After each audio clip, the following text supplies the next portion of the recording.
I want to read a couple of paragraphs from the Quaker Social Change Ministry Manual, which I'll show you. If you don't already have that, I'll show you how to download it and how to get that.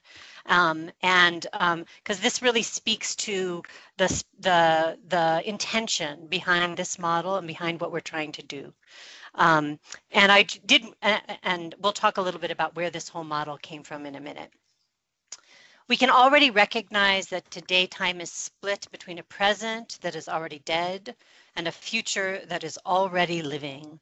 And the yawning abyss between them is becoming enormous in time. An event will thrust us like an arrow into that living future. This will be the real political act of love. That's Antonio Negri. And then these are some paragraphs that I wrote. We are living in evolutionary, revolutionary times. The old world, the already dead present, is coming apart at the seams, and all around us are signs of the groaning of the spiritual birth of creation, a new way of living and being grounded in love and connection, which throws off old ways of living disconnected from each other and the earth.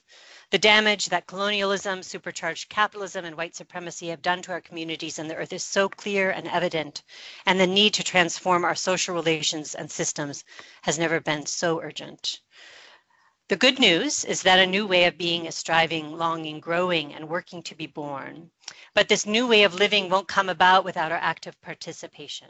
I believe that God will knit our efforts together, but without many people serving as midwives of transformation and working for the beloved community and creating alternatives, listening carefully to the wisdom of those most impacted by injustice who have learned what else might work, the emergent spiritual reality will likely get stuck or worse, arrive stillborn. This moment is precarious. The chance, the possibility of great change is there, and also the chance of things continuing to go really awry or on that trajectory is also really present. We as a human community are in the throes of a great creative project that could result in real transformation and shifting, but only if we lend our hearts, our minds, and our hands to the work before us.